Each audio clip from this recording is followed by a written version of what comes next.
देखिए, जो हालात हिमाचल प्रदेश के बनते जा रहे हैं, उसमें एक बात तो तय है कि ऋण लेने की रफ्तार इतनी तेजी से बढ़ रही है और मुझे लगता है कि इस साल के दिसंबर के महीने तक हिमाचल 1 लाख करोड़ कर्ज के नीचे होगा।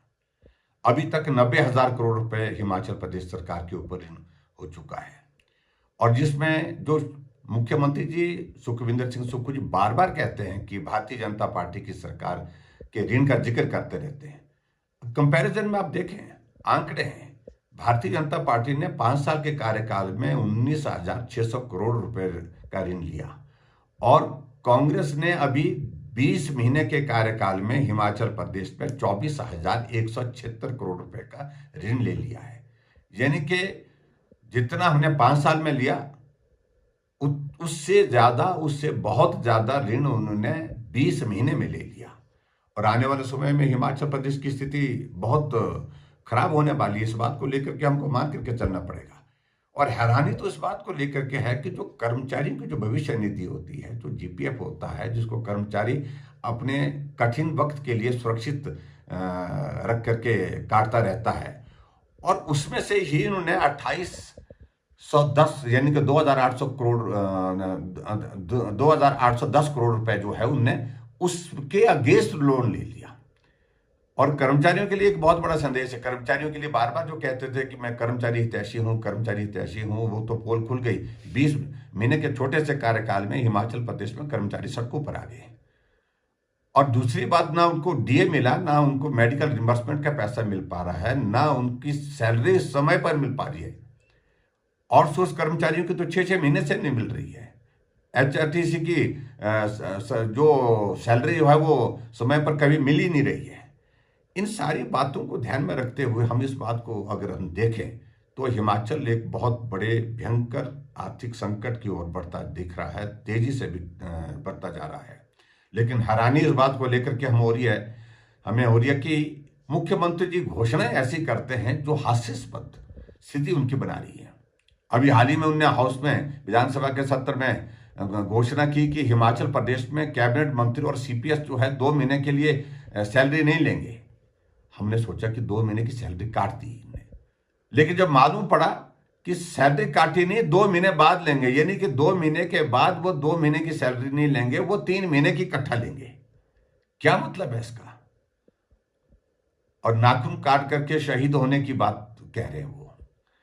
ऐसी स्थिति में एक और उदाहरण हमारे सामने आज पिछले कल नोटिफिकेशन में आया। एक जो BOCW जो बोर्ड है ये, उसमें चेयरमैन लगाए हैं एक, जिनको 30,000 ऑनरेरियम मिलता था, उसको 1,30,000 सीधा 1 लाख बढ़ा दिया उसमें।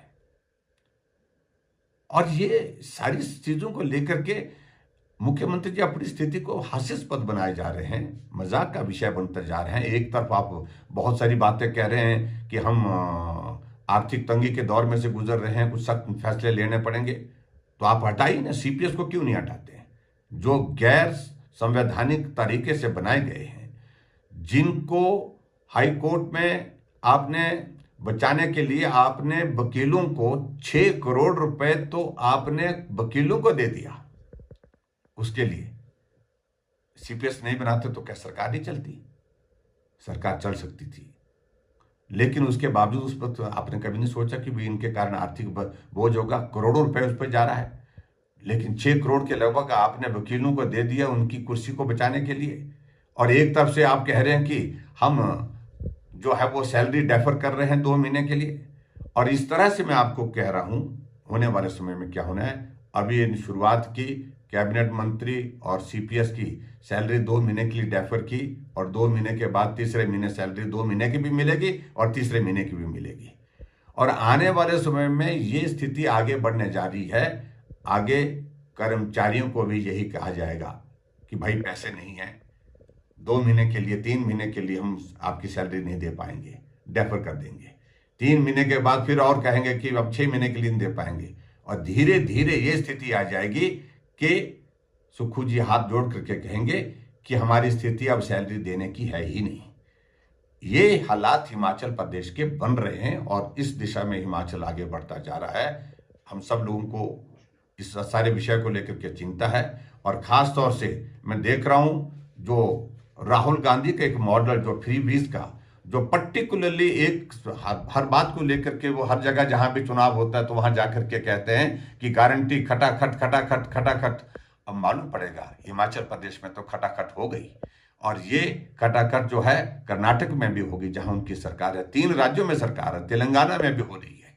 और उसी तरह से आने वाले समय में जो चुनाव हो रहे हैं जिन राज्यों के, उन चुनावों में ये खटाखट की आवाज हिमाचल की वहां पर भी गूंजेगी।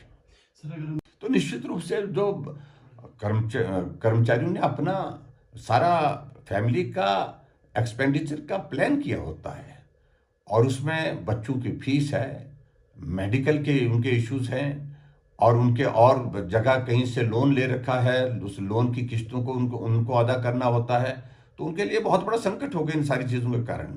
और मैं इस बात को मान कर चल रहा हूं कि बहुत बड़े संकट की ओर से हिमाचल प्रदेश की आर्थिकी बढ़ती जा रही है, और जिसके कारण बहुत बड़ी कठिनाई होगी।